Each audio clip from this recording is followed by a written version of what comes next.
GSL Season 1.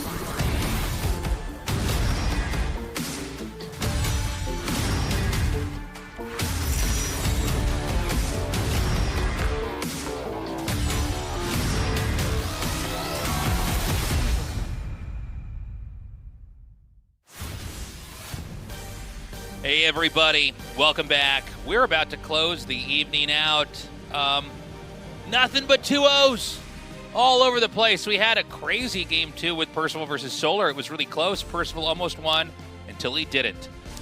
Maybe we get lucky tonight and our final match is going to be a third game, but you know, sometimes this is what a group looks like. Zoun versus Solar should be close. Zoun and Solar fought earlier, and I got to say Zoun really dominated. In a way that I think was kind of unexpected for everybody. Yeah, I was not expecting the match to be so quick and one-sided the way that it was, and that's not to say that Solar didn't play well, but Zoun was just able to navigate every single game so well, had a very cheeky build in game number 1 versus Solar, which we haven't quite seen before, and then in game number 2, being able to adapt after what was honestly a pretty bad early game to just roll with the punches that Solar was throwing at him. I'm hoping now we have the closer match that we kind of expected going into the first battle between these two guys. I hope so. Zoun seemed to be very well planned. You know, I at least expect with Zoun Solar, when I normally cast these two, it's going to be long. It's going to be like a macro game, a battle for territory. But it wasn't last time. So let's see. We're going on to the map, White Rabbit here, and if you're just now joining us, this is our final best of 3 for the night. But of course, we will be back tomorrow for Group B. The winner of this moves on to the round of 8. The loser is out of the GSL.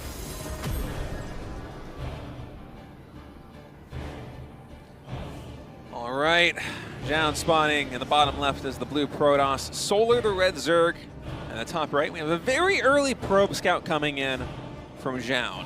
So this is probably for the hatchery block. I like that Zoun is mixing this up quite a bit. He's playing a fair number of no-scout games and a fair number of very fast scout games, making it a little bit difficult for Zergs to try and blindside him, say, by going for like a 12-pool drone pool. Right. Makes it a bit of a gamble there. I like that. It's important to have these kind of changes, these kind of mix-ups over the course of your play. Otherwise, eventually you will get metagamed, especially in a tournament format like GSL. Yeah, this is you know, this is one of the key things about being good in a series for StarCraft is build order randomization and knowing, you know, how to be unpredictable. Because, and I think most people that play, they're running like a couple of core builds. I know that's what I do. You know, I think that's what a lot of people do when they're just trying to like improve steadily. But when you get to the tournament level, you have to have like a real wide range and really be able to mix it up. And really be able to look at a certain style of play one player has and go, oh, I think I know what works for this. You're this kind of player, so I'm going to do this.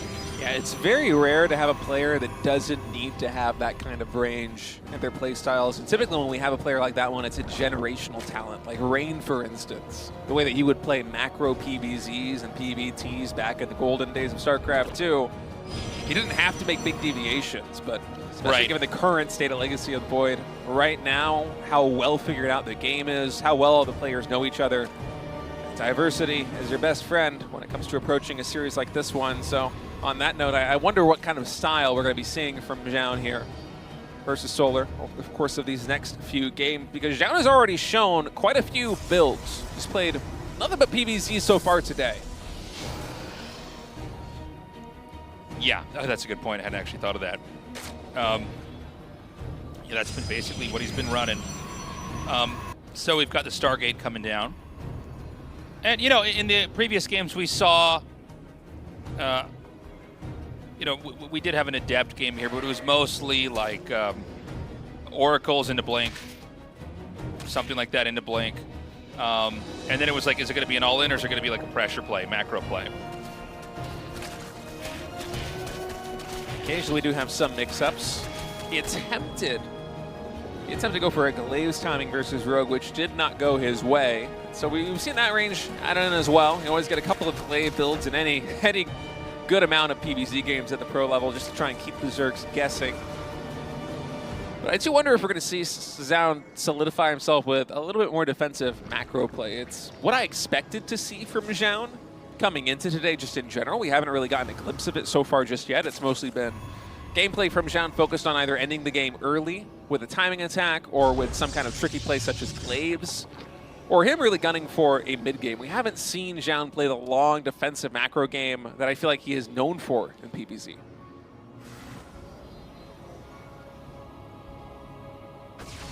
Okay, so the Stalker's going to come out here. He needs to clear this Overlord. And we don't know exactly what the tech is going to be yet. Obviously outside of the Oracle tech itself, but we're going to see in a little bit here. And this is where, you know, the matchup itself does become a lot more interesting as you get all these choices. He is going to send the probe down here to set up the third base. A nice little Ling ambush is going to kill that probe, slowing Zoun down by, you know, 5-10 seconds here before he can get that third base up. Nice little snipe there. Solar is expanding into his third base now. Second Oracle going to be entering the map in a moment now that Zoun's been able to take his own expansion a little bit later than you would like to see here for Protoss, but not too late by any means. And oh, Solar already going for a fourth base. Some real fast expansion here along the top line of White Rabbit. We'll see what Zoun is able to get done with these Oracles. For now, it seems like he's mostly just scouting to see if Solar's going for any sort of big Ling flood.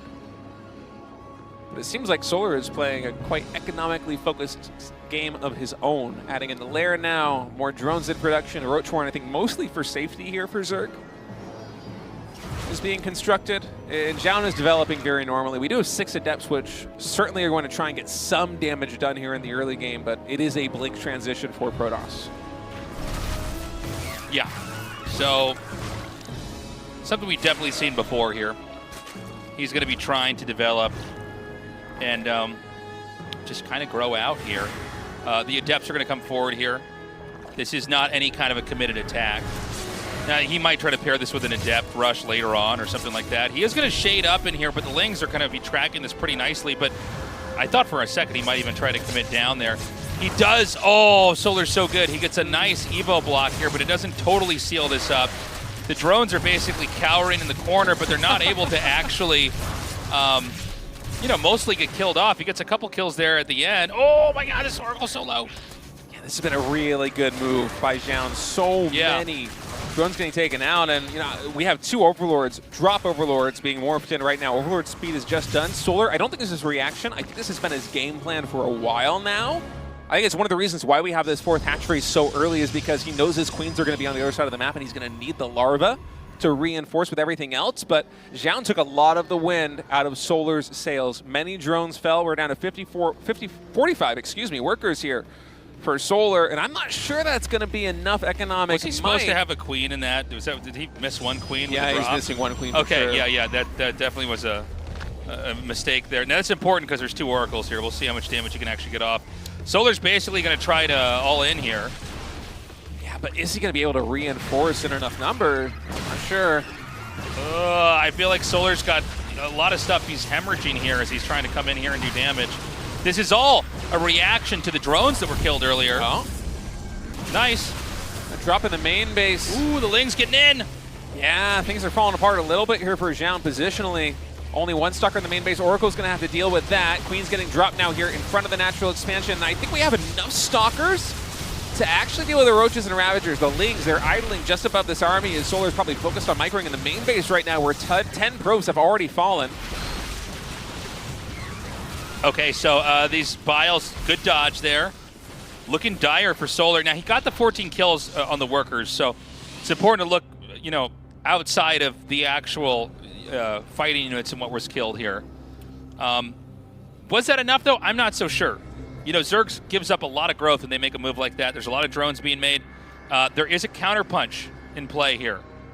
Although, as I'm saying that, he's going to turn back around. I don't know if this is a reaction to the Lings coming down here, or if he thinks it's just not safe to be out. Oh, supply block right now for Zoun. He actually can't warp in anything to deal with these, so Stalker's going to have to blink in, defend the third base. Oracles, oof, a lot of damage coming in on them. I can't believe none went down from all of that Queen fire. They will be able to make their way up to the top left expansion here and take down at least 2 drones. Or at least I thought they were going to take down 2 drones. Yeah, that was pretty crazy how fast he was with that Evo chamber. Templar Archives is finished. Storm is coming.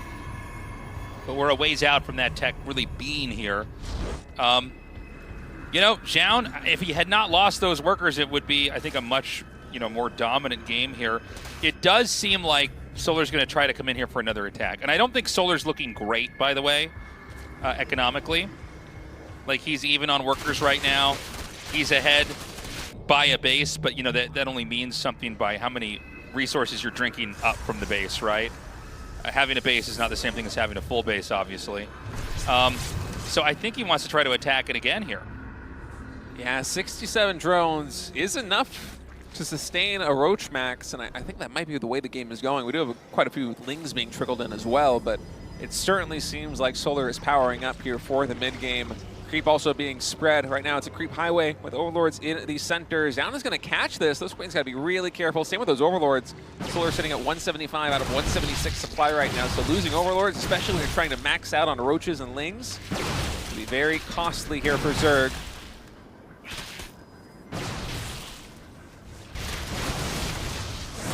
A lot of Templar tasteless. Storm, I believe, is done already here for Zoun, and there's even a photon cannon here in the main base to help deal with this drop coming in. So this is all going to build up to this moment here. He's going to drop the Lings over here, and he's going to try to hit right on top of these Stalkers. A good blink away. A couple of HP and shields chewed up there. Storm is ready.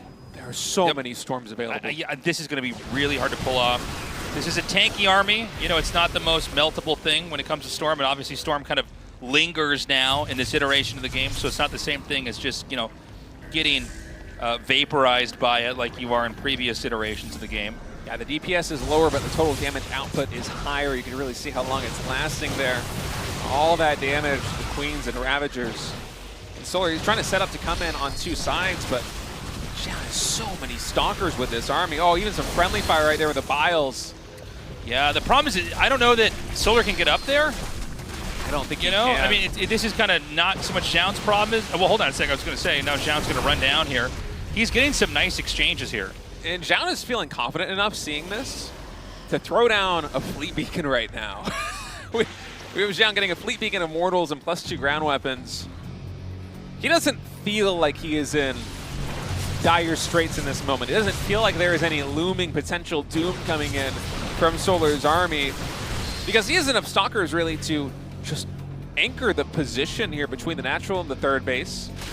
He can fully populate the top of that ramp with the concave and almost limitless storms with the number of Storm Templar that he's got. So he's going to be going into a mothership, and I think this is a really smart move. Solar right now, his army already is having a hard time dealing with the army of Zoun. And part of that is just because Zoun has the high ground, he has the defender's advantage, but it's also because Zhaon's army is much higher tech, much more refined and expensive than Solar's army. The mothership is going to make this so much worse for Solar. Yeah, I mean, it's going to be Ravagers trying to, corrosive bile down the mothership. I mean, it's going to just be so rough. And Zoun now is almost maxed out, so I think he can start to push here. Another more great Storms here. Biles, pretty unimpactful. Ling's frozen here. Defense is ready the moment this thaws. Ling's going to retreat away. Another Storm getting big damage in. Multiple Ravagers falling.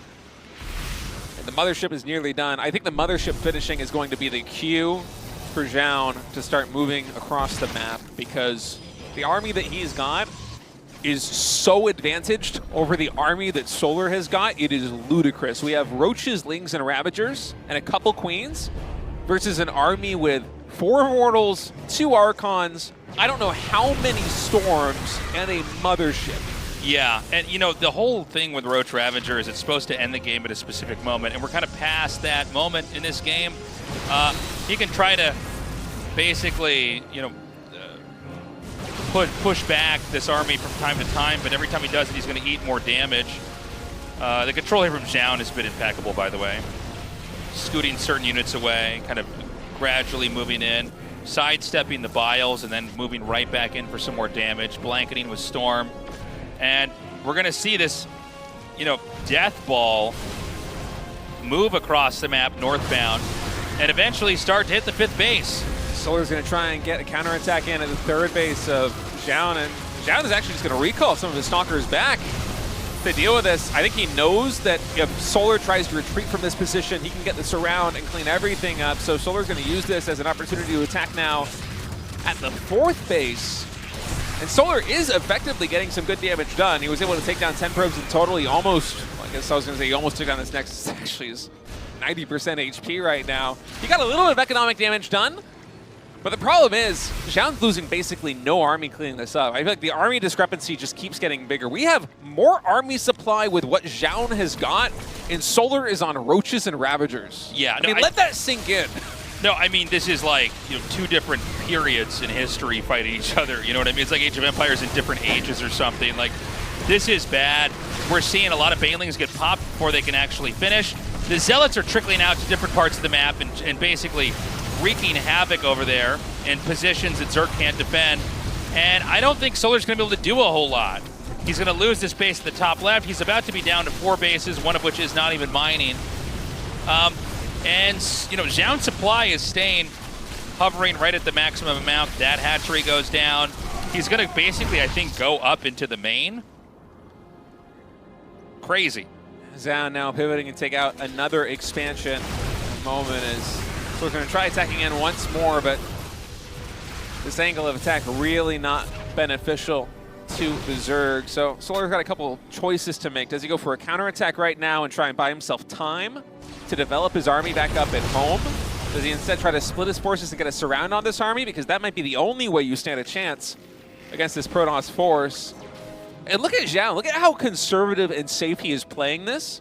He knows his army is better. He took down a crucial expansion for Solar, and he retreats all the way back home. I almost feel like this is too cautious. Well, it's like he went in there, broke every limb, and then left. He's like, okay, let's go back here. Let's try to defend these bases. He wants to try to close in on whatever he can. Whether you're burning Banes here, you're able to snipe any of these Ravagers, because then it's going to be his turn to once again move across the map and do damage. And by the way, the Nexus is still here. 29 workers have been killed, so you know that is bad, obviously, for Zoun. But I think that right now the Zerg is definitely hurting more back at home. That's going to be it. GG. Zoun wins that in a clean, cautious, methodical way. You know, we were joking about it, but it's like, yeah, I guess all you got to do is run back and deal with the counterattack. It was a little touch and go defending the counterattack for a moment. Yeah. Zoun was kind of scrambled a little bit everywhere. Scattered across defense. I think the mothership fell, a couple key units got picked off, but you know, luckily for Zoun, the advantage was so tremendous that Solar knew, even after having the fight of his dreams in that situation, the circumstances just did not lend themselves to any chance of victory. So we're going to be going to set number 2 in just a moment. Old Republic, Zoun 1 map win away from going to the round of 8 in the GSL Code S. Solar fighting for his life in this GSL. And that was a really good match we had between these two. Solar, he made it very close at the end, considering the way the mid game went. I wonder how this one's going to play out. Yeah, I'm very curious about this. Solar seems to be really up against a wall here with Zoun. He does not know what to do. Zoun was very, very patient back there. We're going to go into this next game now here. Again, guys, Solar has not taken a win here against Zoun. You know, Zoun just seems to have this understanding of the ebb and flow of the matchup, and it kind of locks Solar out of any real opportunity, whether that's through passive play or extremely active, even timing-based play. Anyways, guys, Old Republic is where we're going to see if Solar can come back or if Zoun is going to close this out for the night. We've got Zoun here in the bottom left and Solar in the top right. Most of these PVZs right now they're kind of slow to start. But, you know, Zoun has shown a real range of play. A real ability to kind of... by the way, you know, it's never extreme openers. I'm talking about, like, you know, he got Stargate into Twilight and then into, you know, any kind of game you can imagine. It can be action-packed, it can be slow. It could be one where he's going to try a timing attack and, like we saw earlier, bails on it and plays a pretty nice slow game anyways. I think the unpredictability of Zoun has really been the issue here. Yeah. For Solar. It's hard to get a read on him. Solar's actually tried to do some pretty sneaky stuff, and Zoun's also just shut it down. I was thinking about this the other day, and it's like, you know, some people hate cheese. I love cheese when I hold it. Like, I do feel like there's a really good feeling when someone tries to cheese you out, and you're like, oh, I know what this is. I know what this is. I got to do this and this and this, you know. And you get it, and then you have the right amount of, like, whether it's like, you know, shield batteries or, you know, the right combination of units, or you get a walling up in time or whatever it is, and then you hold it, and then they leave the game.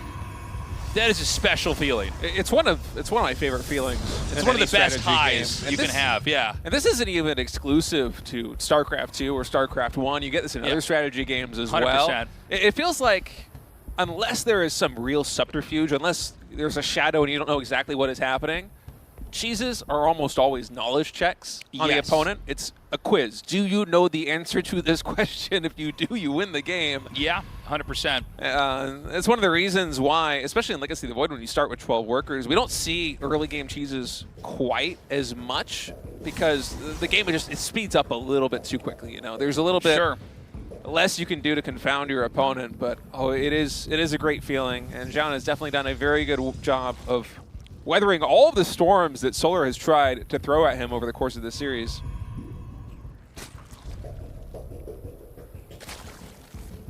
So for now, we're going to wait and see what kind of tech this is going to be. It's always going to be a couple of adepts poking, Stargate as always. The third base, you know, before the tech really kicks in. Probably going to be Oracles. Could be Void Ray though, you know. Probably not going to be Phoenixes, but I don't know. You know, there's weird builds out there that you can do. Could be a Fleet Beacon Tempest, too. Could be a Tempest. Hey, anything's possible. Could be, you know, just tech right into Mothership. No. I would love to see that. Unfortunately, Huck retired a while ago. Yeah. All right, Oracle opening coming in here for Zoun. So looking to be very standard here in terms of opening. We do have, I believe, the 2 Adept into Stalker, which he has been favoring quite a bit so far today. And one of the reasons, well, I shouldn't say one of the reasons, one of the things I wonder about with this opening is if he's doing this specifically because he knows that he's playing 3 PBZ series in a row. And because the Stalker, it's not really ideal. It delays your expansion a little bit. You don't need that 3rd gateway unit to get the 3rd base, even though it does make things a lot safer. You could go for a cheaper Adept if you wanted to make a 3rd unit. But the Stalker just denies any potential deep Overlord scouting of the opponent. It makes things a little bit trickier for the Zerg to figure out. And so I wonder, you know, you played Solar already in one series, then you played Rogue. Solar no doubt was watching that, and now you're playing Solar here again. Is that part of the reason why we keep seeing the Stalker come through throughout the day? Yeah, a lot of times when you get the Stalker out early, it's to basically deny scouting and try to create some ambiguity while still letting your Oracle run around. I mean, in some ways, Protoss have a little bit of an edge in the scouting game early because they can kind of seal themselves off and at the same time still run around with Oracles. Not that tagging's used a lot early, but they have that later on. But they can try to, as they're zapping workers. You know, there's not that many spots to hide stuff for Zerg. Yeah, plus the vision with Adepts and Oracles is quite good.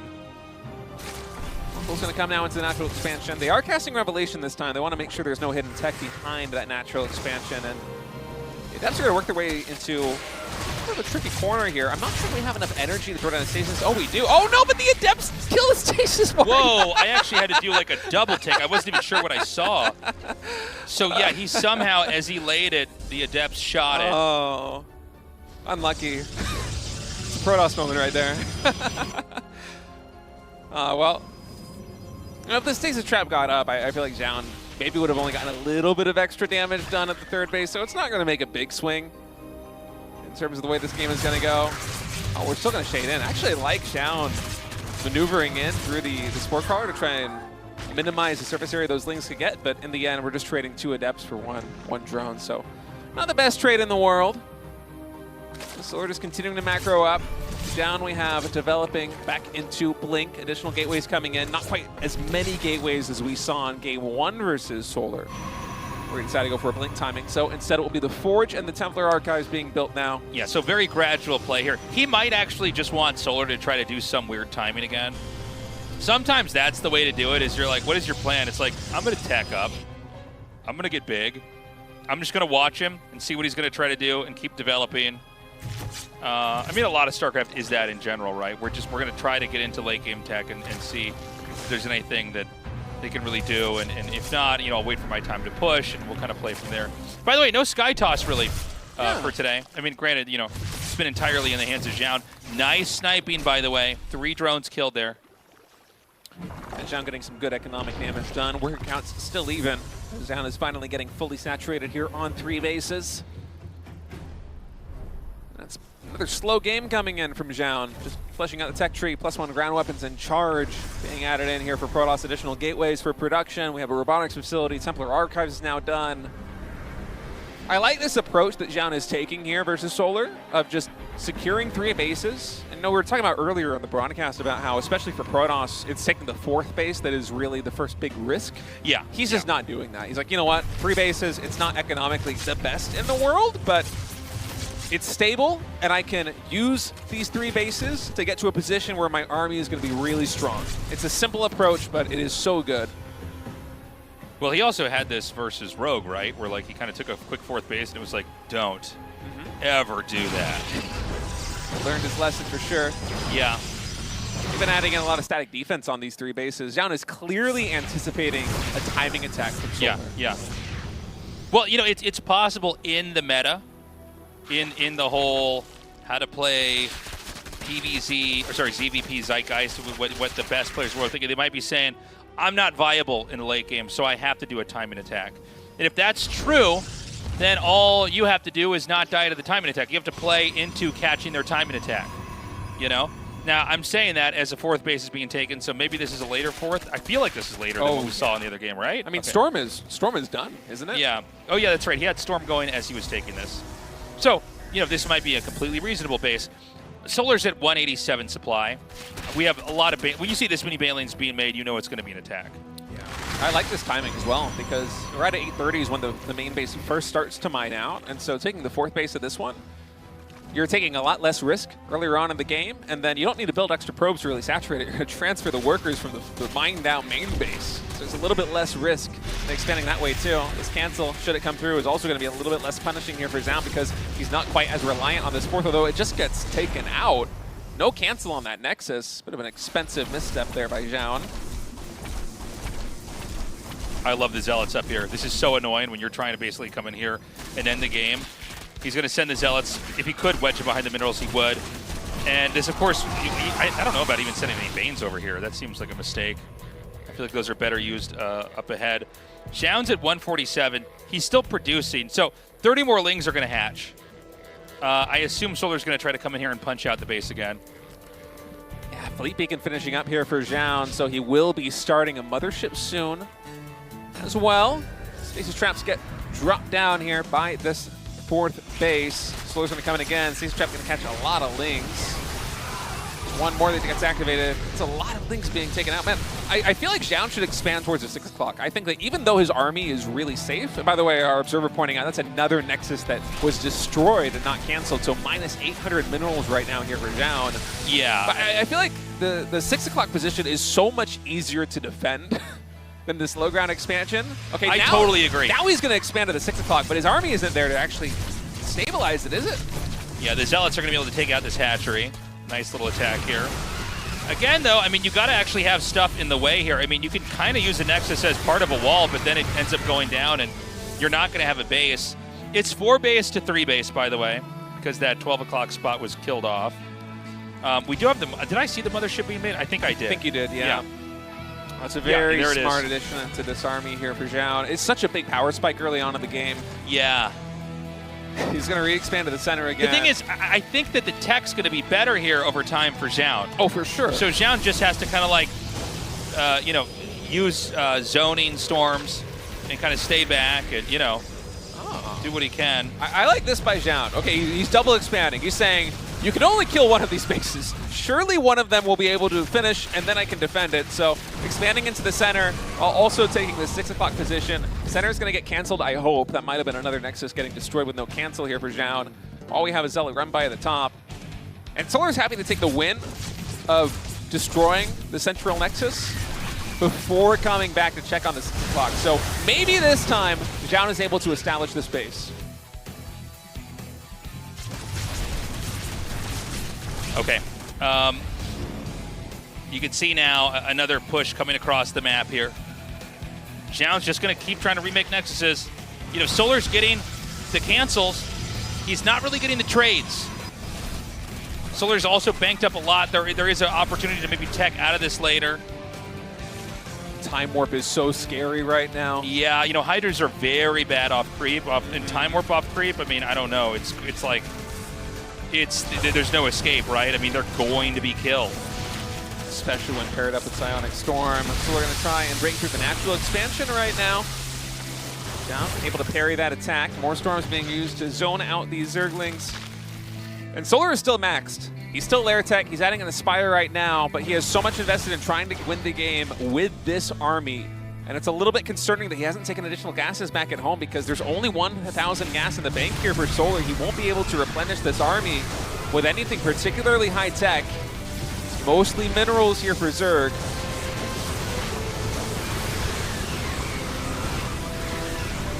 Okay, so he's pushing this back pretty nicely. We're going to know when the confidence is here when Zoun decides to actually start to move his army across the map. That actually might be now. I think it is. It feels like, yeah, once you've got that number of Archons, you've melted some of the Banes, you've got the Mothership, there's a Tempest here to kind of take some shots at a distance. And he's just very steadily moving. Now, we got to watch the minimap and see, is there going to be a counterattack? There almost 100% will be some kind of a counterattack. But, you know, he's sweeping the map with his army in a way where it's kind of hard to find that counter. We see it, by the way, it's on to the left of this, and it's going to be over here. So he's going to, first of all, recall the Immortal. That's kind of a funny usage of recall because, you know, it is like a finite resource. So you can't do that again later. But I guess it's going to work because the counterattack is going to get shut down. He's got Archons coming over here to meet this. Yeah, and enough army at 6 o'clock to defend, at least for now. Yeah. Solar's trying to push in again. You can see the Zerg army is already taking quite a bit of damage from Storm. It's having a hard time healing back up to full. So now what? I mean, is he going to try and push out again? It almost seems like Solar's scrambling and trying to counter when there's no actual push coming. Solar's rich, by the way. Yeah. He's got a lot. And, you know, it seems like what's happening now. Oh! The Storm is kind of like a wall. Yeah. Stops a lot of those Lings. But be a lot of injured Lings in the main. Lings in the main base right now. Bailing's able to connect with some probes, but good preemptive splitting here by Zoun. Photon Cannon just slowly whittling away at the Baneling count. Only 3 probes falling, despite all those Lings getting in the main base and the Banelings at 6 o'clock is kind of a miracle. Very impressive handling right now by Zoun. And Solar, he's going to be attacking in once again. A little bit disjointed. I thought he might be trying to work with the forces over here by the 6 o'clock, but it's actually just Lings. Well, this is a tough position for Solar to be in. And his army is basically a glass cannon army. It's just Hydras and Lings. And Zoun has been slowly trading out low-value gateway units, such as Zealots and Stalkers, and replenishing with more Tempest, more Archons, more Mortals, more Templars. I mean, look at the units tab. It's 6 Stalkers and 1 Zealot. We have as many Archons as Stalkers. 2 more Archons are being made. This is an incredibly powerful Protoss army. Yeah, I mean, it's just getting better and better. But, you know, hold on. Bane's going to come in here, and I think the probes are going to just barely get away. The Archon is going to be doing a lot of work here. Nice. Only 5 probes killed. More probes. More Banelings killed there than there were probes killed, so it's never good with the Banes. The problem for Protoss is that this is a very slow army. It's very sophisticated. It's almost impossible to fight, but you can't really do counterattacks outside of these small groups of Zealots. And Solar has a lot of the map. More Zergling run-bys now in the main base and the natural expansion. Zealots warping in to clean these up.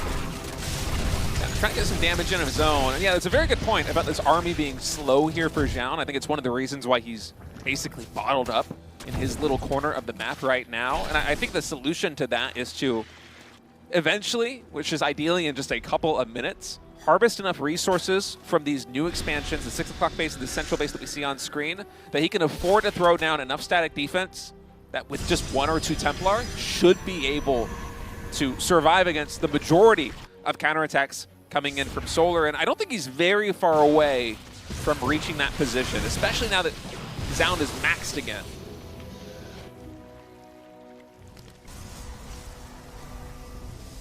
Well, I mean, Zoun's now on 5 bases. Solar is taking his entire side of the map. I think that spot we're looking at right there, that's the last spot he has not taken. You know, it's funny. I kind of thought Zoun was eventually going to get his moment to move out. I think it might happen now. That's why we're seeing a lot of cannons. By the way, all spaced out so the Banelings can't be abused too heavily against him. He needs to eventually go out. And so we're going to see this kind of smattering of cannons everywhere to see what he can hit and what he can get away with. Oh, energy recharge on that Templar. Storm coming in right now.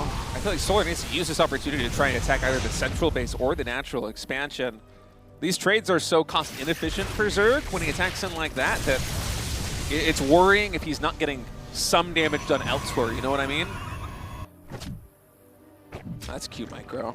Yeah, it's just stop drone Micro so the Zealots can't really get in there and do any damage.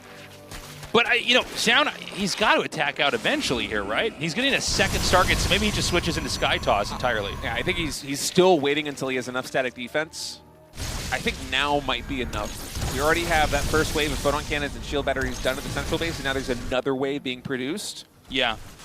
Now is Zoun's moment. And this isn't his entire army either. He's still got about a dozen supply down at 6 o'clock, along with the static defense there to try and anchor that. Now the issue comes for Solar. Can he actually set up this army? He has been able to make a better force on the ground. 4 Ultras are on the field right now for Solar. I think we have a couple of Vipers too, so maybe you can make some magic happen with some Blinding Clouds, with some connections, with Ultras and Banelings coming in from multiple angles. But will Zoun give Solar that opportunity? For now, Zoun, he's still playing this very conservatively. He just brought his army back to the central location. His backpack. And is now moving forward again. Okay, so this is where I really want to see how Solar handles this. Counterattack is not going to be anywhere near as doable with the sheer amount of cannons. Also, Protoss is big enough now you could even lose a base. But the problem is that these bases get poked out very easily. Whoa! Recalled back home. Some of those are going to have to go the long way. Bit of a surprising recall there for Zoun, but it happened fast enough he didn't really lose anything. I wonder if this is a conscious decision. I feel like it has to be. Yeah, to lose these Stalkers. I think he's dumping supply. He just wants a better army, as if his army wasn't already good enough. It is now 12 Archons for Zoun. More Templar being warped in. I mean, this is just a ludicrous number of Archons. The units tab for Protoss right now is absolutely absurd. 14 Archons, 7 Tempest, 3 Immortals, 6 Templar. It's just insane. All right, engagement now coming in. Corruptor's trying to find the angle there on the top side, but they're zoned out by so many storms. And the Ultra's trying to find an angle through pure Archon with Immortal as a backline DPS is just not working right now for Solar. He has to disengage. And now he's risking losing an expansion here in the top left. Yeah, I mean, the Zealots, it's funny. You know, that's going to be a lot to take out. Now the 2 top left bases are gone. And I think this is a really easy poke here for Protoss to go right into this middle base. And this is kind of where, you know, the wheels fall off the bus here for Solar. Like, it's really hard to kind of have any kind of counterplay. And as long as you're in these narrow corridors, splash damage, storm, and everything else, it's crazy how much damage you can do here. So he's going to come in here now. And, I mean, these Archons are doing a lot of work. I think everything is getting vaporized here for Zerg. That's going to be a GG. Wow. Zoun able to take game number 2. That's going to be a victory here for Zoun over Solar. Really just forming the perfect Protoss army. That was honestly unbelievable what he had there at the very end on what was a relatively low economy. Zoun just didn't lose a lot of units over the course of the game, and by the end of it, he had navigated his way into basically the perfect Protoss death ball. I mean, that was 14 Archons. I don't know how many Immortals and Templar that we had. A ton of Tempest. Yeah. There's no chaff in that army. No, he even like getting rid of the Stalkers. He kind of moves out, he moves back, he moves out, he moves back. He knows to get, I don't know how many it was, maybe like 6 or 8 cannons, all spaced out, right? So that Banelings can't do anything abusive there. It was really also the small Zealot counterattacks that were doing a lot too. We have an interview ready. We're going to go and talk to Zoun right now. All right, Zoun, first of all, congratulations on your win. Now, I want to ask you, today we saw you play PVZ in 3 different best of 3s. It was a little bit shaky versus Rogue, but versus Solar, you looked absolutely on point. How do you feel about your confidence in that matchup right now? 일단 박한수 선수 승리 축하드리고요. 일단 첫 번째 질문은 오늘 푸저전을 3번 연속으로 연달하셨는데 이병현 선수 상대로는 조금 불안한 모습이 있었지만 그래도 강민 선수를 정말 압도적으로 잡아내시면서 오늘 푸저전의 좀 자신감이 좀 생긴 것 같은데 좀 어떠신지 궁금합니다. 일단 전날에 도우 형이 그 서프전 빌드 개념을 하나 알려줬어요. 그래서 이거 엄청 좋은데? 해서 자신감이 생겨가지고 그게 좀 기반이 되지 않았나 싶습니다. Well, yesterday before the match, actually Classic guided me on some builds and some macro plays, so I think that helped me really well. Nice. Well, I had another question about your build orders coming into this one. We saw in the very beginning of today, you played a wide variety of strategies, especially versus Solar. The proxy gateway blink timing attack was really cool. But then as the game went on, you kind of tried to slow everything down and play more macro games. Can you tell me about that? 일단 오늘 좀 다양한 양상의 푸저전을 좀 많이 보여주셨어요. 또 첫 번째 세트에서 첫 번째 경기 첫 번째 세트에서 또 전멸 추적자 올인을 했던 것도 그렇고 그 이후에는 근데 또 올인을 가지 않고 굉장히 좀 이렇게 운영 위주의 좀 스타일을 가시면서 했는데 좀 어떤 것들을 좀 많이 준비하셨는지 좀 궁금합니다. 일단 첫 번째 이제 민수 형이랑 했을 때 제가 원래 점추 빌드 뽕을 쳐서 민수 형한테 이겨본 적이 없어요. 근데 꼭 이기고 싶어가지고 그거를 썼는데 그 빌드가 통하고 나서 오늘 되는 날이다 싶어서 약간 2세트는 약간 천천히 하는 식으로 플레이를 했고 병렬이 형이랑 했을 때는 제가 좀 실수를 되게 많이 해서 그 점이 좀 많이 아쉬웠고 이제 마지막에는 이제 병렬이 형이랑 했을 때 너무 급해서 진 것 같다 이런 결론을 내려서 마지막에 민수 형이랑 했을 때는 좀 천천히 하는 플레이를 위주로 하려고 했어요. Yeah, so in the first initial matchup against Solar, actually I never won against Solar with that all-in build with Blink Stalkers. So that's why I kind of felt, oh, this is my night when I finally succeeded against him in this match. So I kind of dialed down a little bit in later games. So I think the macro build actually pretty well. And the game against Rogue, actually, I made a lot of mistakes. It's mostly because I try to push myself so far. So I kind of feedback myself onto the next match against the rematch against Solar to just dial down a bit, just be calm as possible and try to make less mistakes as possible. So I think that was pretty good refresher on that match. Got it. And last question for you, Zoun, really quick. So at the end of the game, you basically built what was, in my opinion, the perfect Protoss army. But I wonder if you could change anything about that army, because you seem like you really wanted to maximize the Archons. Would you change anything, or do you think that was just the perfect composition to have in the situation? 이제 마지막 경기에서 정말 끝까지 어떻게 보면 좀 조합을 좀 많이 신경을 썼던 것 같아요. 막 끝까지 좀 안 나가면서 최대한 추적자와 이제 광전사 숫자를 줄이고 좀 굉장히 가스 유닛 위주로 좀 많이 꾸렸는데 박한수 선수가 생각하기에는 좀 그런 최적의 좀 프로토스 조합이란 게 좀 있을까요? 좀 얼마나 좀 많이 모아야 되는지. 일단 기본적으로 폭풍함이 좋아요. 그래서 좋아가지고 거의 4기 유닛급이라 인구수도 4고 해서 한 줄이면 충분할 것 같고 나머지는 악한 집정관 위주로 뽑으시면은 되게 여러분들 편할 겁니다. Yeah, so basically like I wanted to make my Tempest count much more as possible because Tempest is actually a very good unit with force supply and actually very I would say OP level.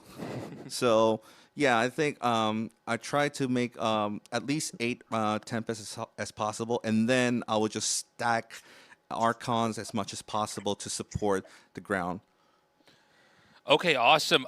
congratulations again on your victory, Zoun. How far do you expect to go this season at GSL? 이제 8강에 진출하셨는데 좀 어디까지 올라가실 수 있을 것 같은지 궁금하네요. 일단 8강에서 좀 올라가면은 그래도 결승 노려볼 수 있지 않을까. 8강을 뚫어야 이게 보이거든요. 다전제 기운이. 저는 다전제가 좀 자신이 있어가지고 8강만 좀 뛰어넘으면 어떻게 결승까지 비빌 수 있지 않을까라는 생각을 하고 있습니다. Yeah, the only big obstacle I think myself is actually round of 8. So if I can make through round of 8, I think I can get through the finals. I think I'm pretty confident in the best of 5s and best of 7s. So yeah, I think the point is I think I must go through the round of 8 to get much higher. If I can get through that, then I'm pretty much confident. Awesome. Thank you so much. Good luck in the tournament. All right, guys, that's a wrap. 2020. 2002? 2-0. Okay. Thought there might have been a break in the pattern. Talk about short, man. Actually, it wasn't really that short of a day. You know, it's always about 3.5 hours at GSL. Yeah. Just shy of that today. We had a couple of short ones and then a couple of long ones. It's so good to be back, guys. This was so fun to be casting these games for you guys here.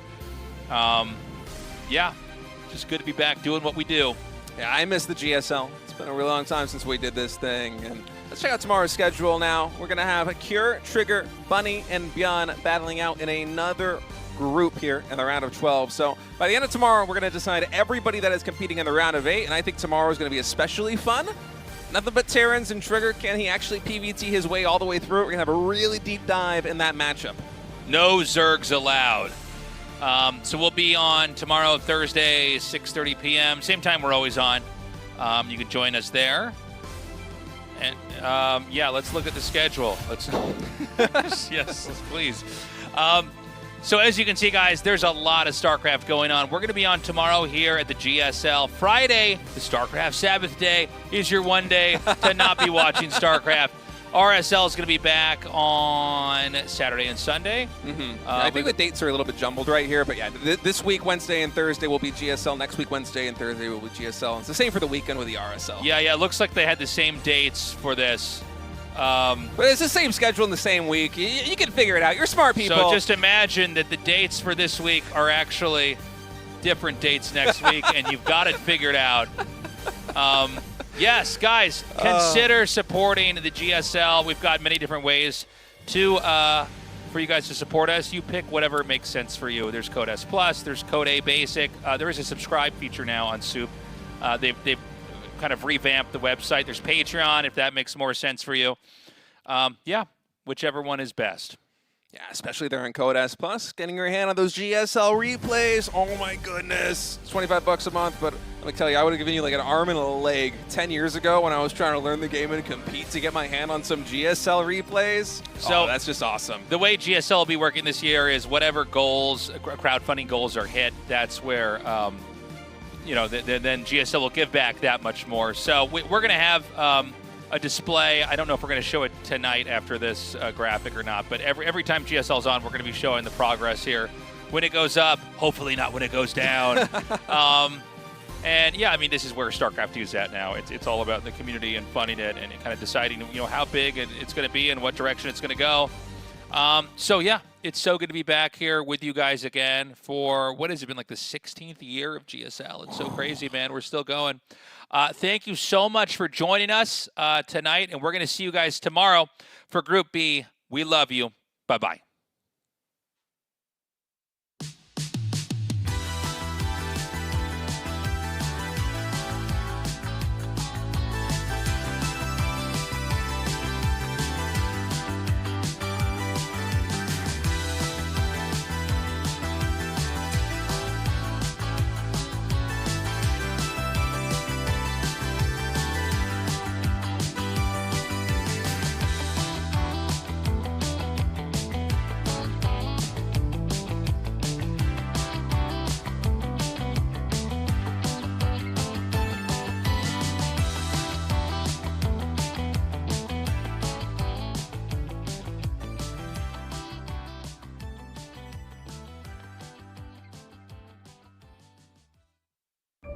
Incoming transmission.